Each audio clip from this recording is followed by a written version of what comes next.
It's your fave Creole Babe back with What's the Tea podcast. I hope you guys miss me. If not, well, I don't give a damn.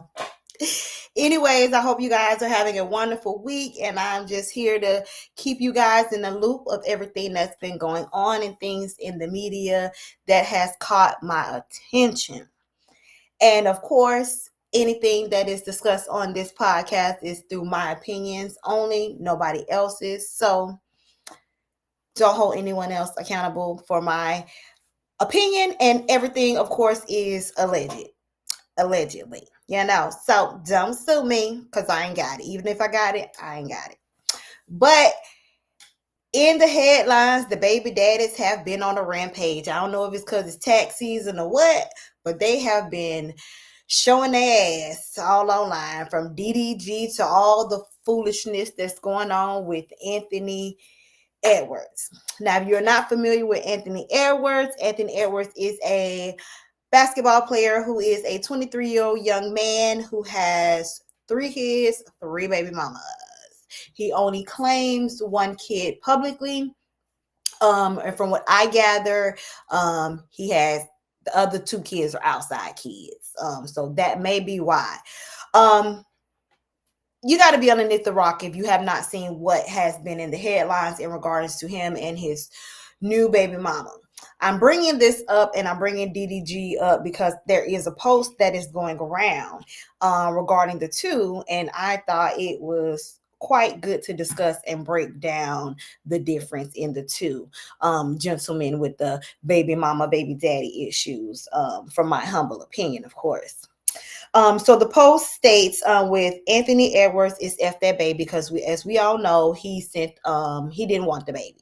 He let her know he didn't want the baby, at least with one of the baby mamas. And yet she still chose to have the baby. And he has petitioned the court to not be a custodial rights. Not because he's asking for no custody. Yeah, custodial, no custody.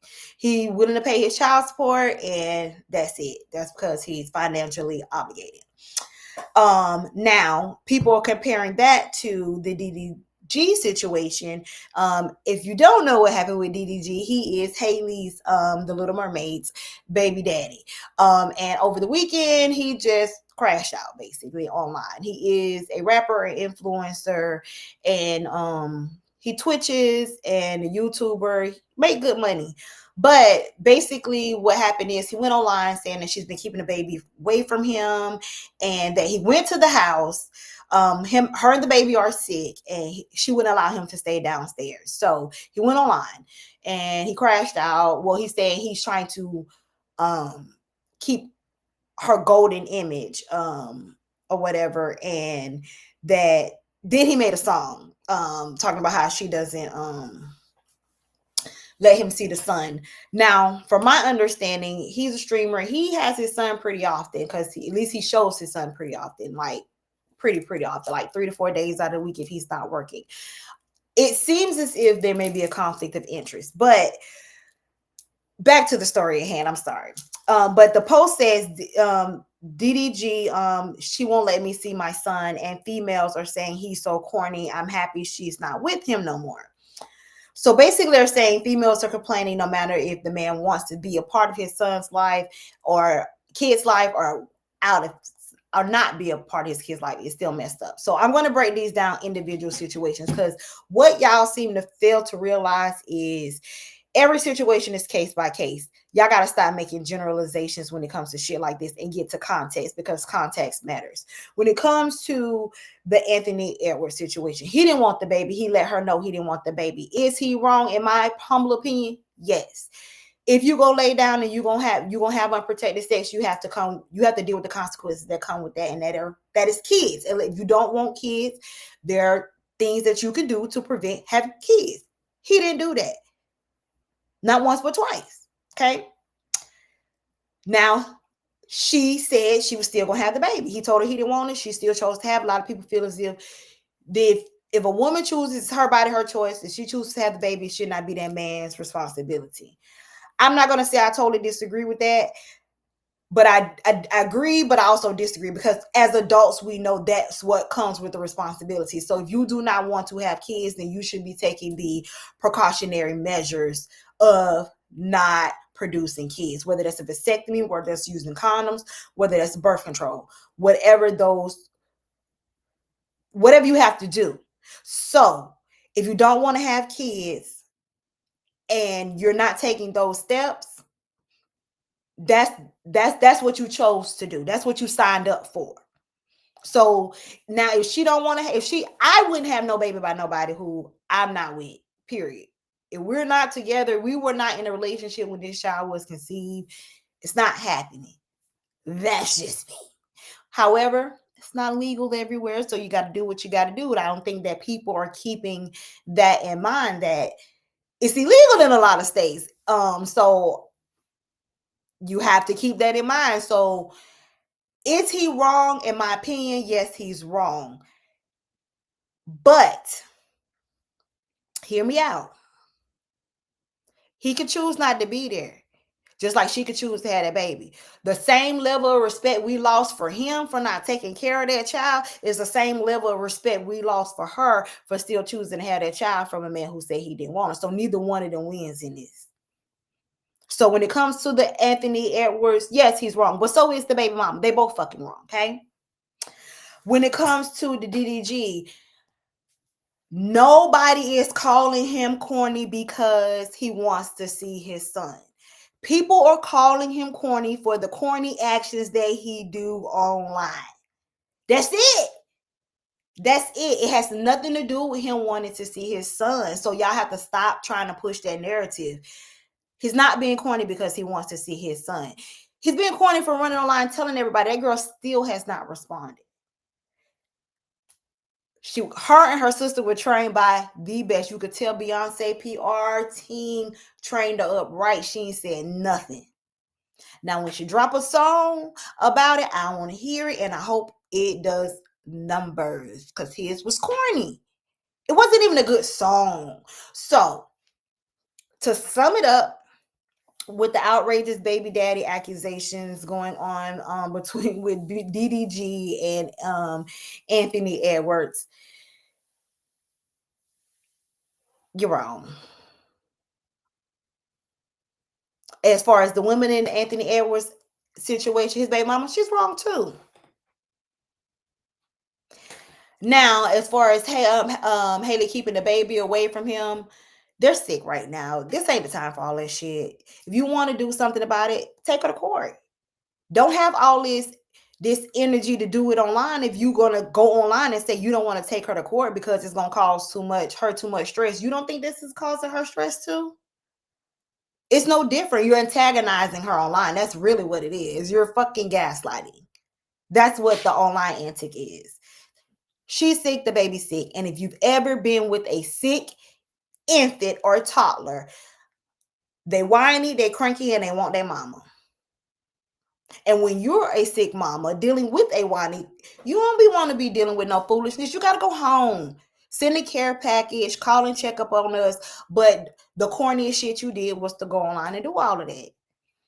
So he was fucking corny for doing it. DDG is not corny because he wants to see his son. DDG is corny for the antics that he did online. That is why people are calling him corny. So stop. Okay.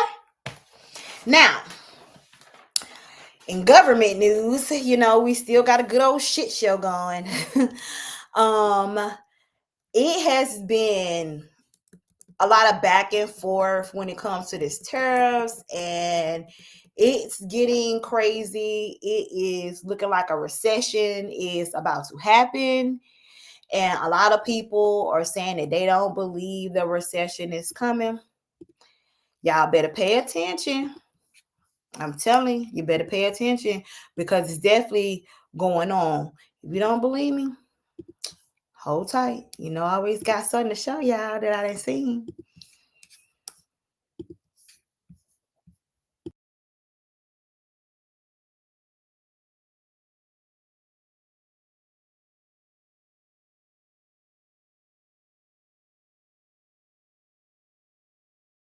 think we're on the real possibility of it. I would have said a couple months ago that a recession was really unlikely this year. Now it's probably not 50-50, but it's getting close to 50-50. And there's one central reason, which is that we've had economic policies that have been completely counterproductive. All of this emphasis on tariffs and all of the ambiguity and uncertainty created about tariffs has ironically both chilled demand, made it businesses not invest, made consumers think they should hold off before making big spending commitments. And usually when you do something like that, prices go down.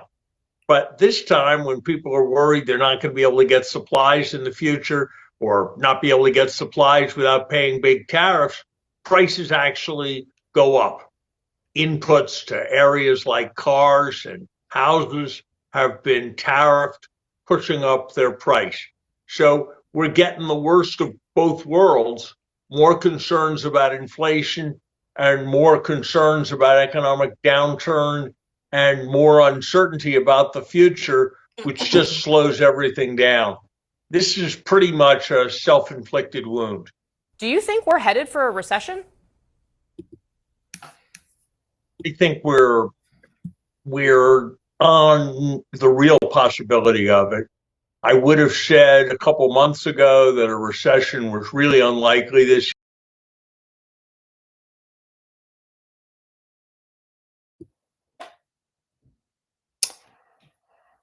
Recession is around the corner. If you can't feel it, it's around the corner. It's coming, and it's coming in hot.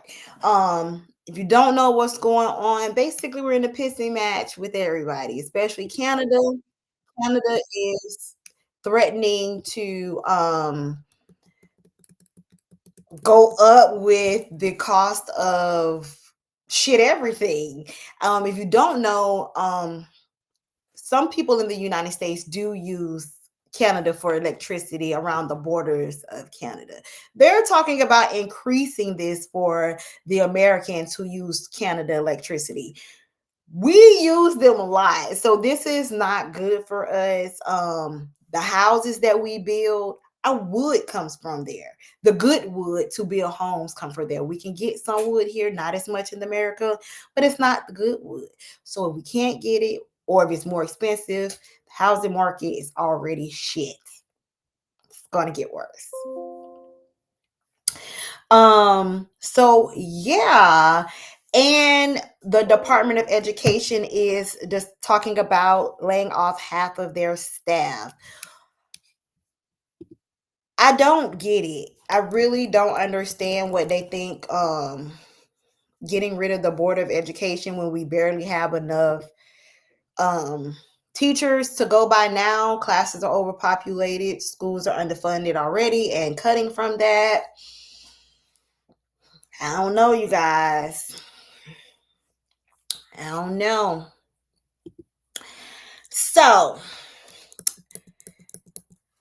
did y'all see Casey Anthony started a TikTok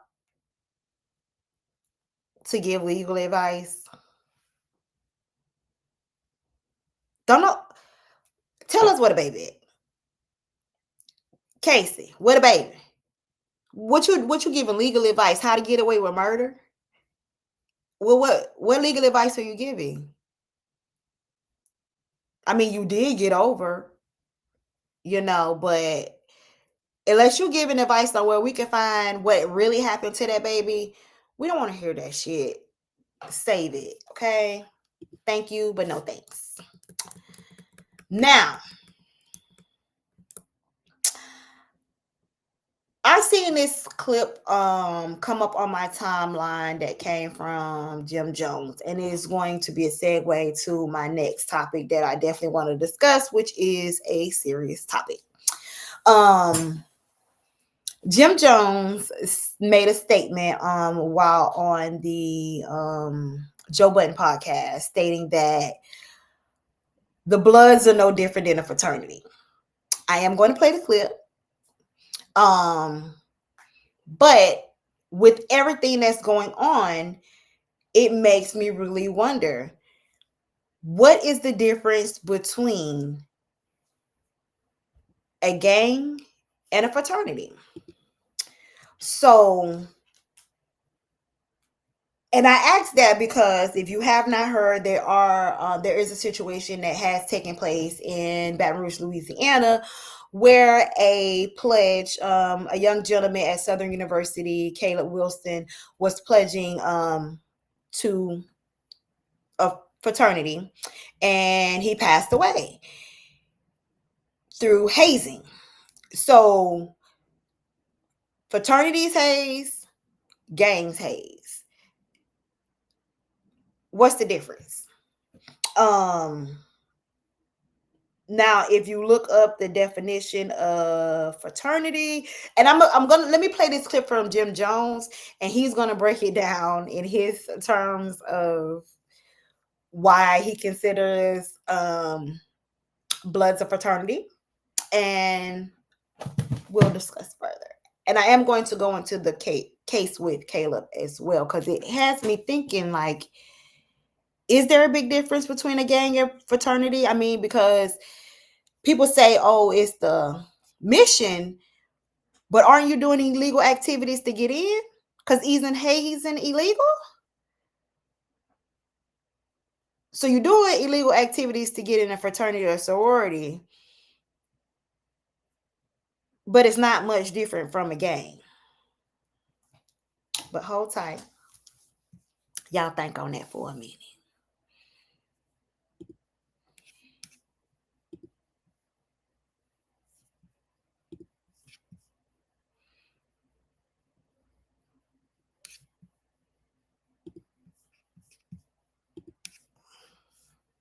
Blood is a fraternity, 100%. It's no difference. It's no difference. Only thing they did different is file legal papers that make them a fraternity. If somebody was to name Blood Alpha Phi Blood right now and file the papers, then Blood would be a fraternity. And we could start it anywhere, and they could put it in colleges and all that. Being Blood is not a crime. What you do, if you're doing criminal activity as being a Blood, makes it a crime. But that doesn't mean every Blood is a criminal. I know there's a lot of people in fraternities that broke hella laws and they are locked up right now. I know there's a lot of Q dogs who lock their ass up right now, you heard? You did, but nobody talks about that. It's all the same thing. Freemasons, fraternities, Bloods.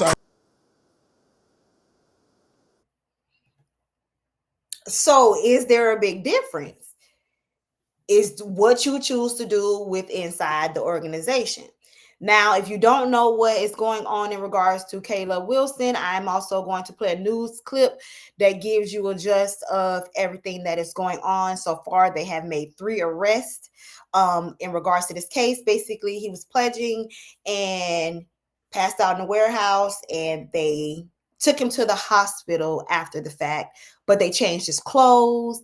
They did a lot of things that could have possibly prevented him from passing away had they called 911. But here we go. Give me 1 second, y'all.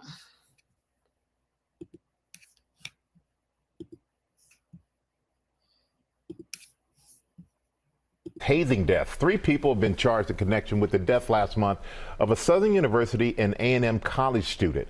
Our Whit Johnson joins us with more. Good morning, Whit. Michael, good morning to you. Authorities were first alerted to this case when a group of men dropped off an unresponsive Caleb Wilson at the hospital. The men claimed Wilson collapsed while playing basketball, but police say that story was not true, and now 3 suspects are in custody, accused of a hazing ritual that turned deadly. This morning, 2 more arrests in connection with the alleged hazing death of Southern University student Caleb Wilson. 28-year-old Isaiah Smith is facing 1 count of criminal hazing. Smith was allegedly serving as the dean of pledges for the fraternity Omega Psi Phi. Kyle Thurman also taken into custody on criminal hazing charges, in addition to Caleb McCrae, who turned himself in last week. Detectives have interviewed over a dozen people and executed multiple search warrants to gather as much information as possible. According to the arrest affidavit, the vehicle that dropped off Wilson at the hospital was registered to Smith, and Smith was seen on surveillance video removing an unresponsive Wilson from his vehicle. Earlier that night, police say Wilson and 8 other pledges arrived at this warehouse where they changed into gray sweatsuits and stood in a line and were each punched 4 times with boxing gloves by at least 3 individuals, now identified by police as Smith, Thurman, and McCrae. Police say Wilson collapsed to the floor, becoming unresponsive, and a pair of black boxing gloves later discovered at the scene. Caleb Wilson died as the direct result of a hazing incident where he was punched in the chest multiple times. Wilson was a mechanical engineering student at the historically black university and avid member of the school band called Human Jukebox. At a recent vigil, Wilson's grieving father, Corey, recalling his son's passion for music. Thank you all, the Human Jukebox. This is Caleb's life. He really loved the jukebox. And suspect Caleb McCrae is facing the most serious charges, criminal hazing and manslaughter. His attorney says he maintains his client's innocence and is urging the public to withhold rushing to judgment.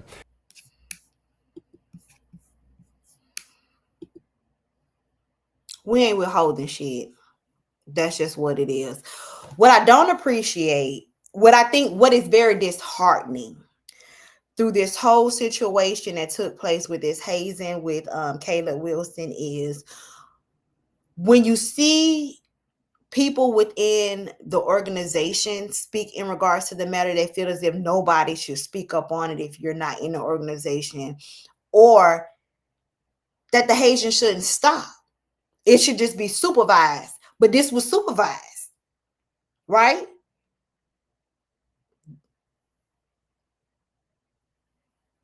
So y'all think it's okay as long as it doesn't happen to you, basically.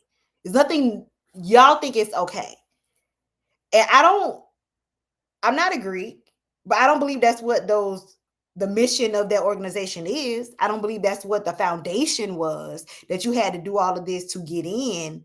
I don't think that's why it was created. So what is the difference between a gang and a sorority or a fraternity if y'all jumping people in? Because it's all illegal activity. Y'all not gonna like this, but think about it now. What's the difference?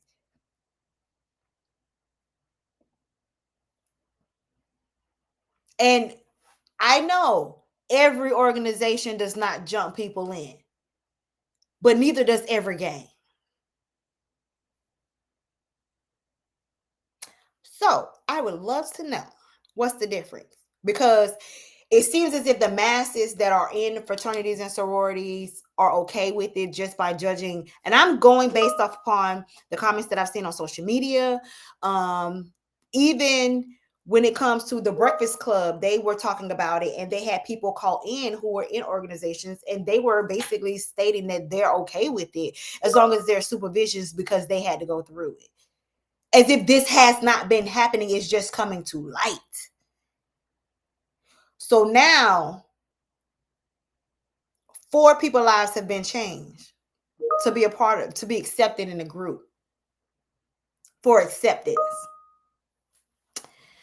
So you guys tap in and definitely give me your thoughts and opinions. Are gangs and sororities and fraternities much different? You got to get jumped to get in, right? But until next time, I will be back. And definitely RIP to Angie Stone, who passed away in a tragic car accident as well. Condolences to her family and friends. And I do believe her funeral is coming up this upcoming Saturday, as well as Caleb Wilson. RIP to that young man. And condolences to his family and friends. And until next time, I will see you guys again later.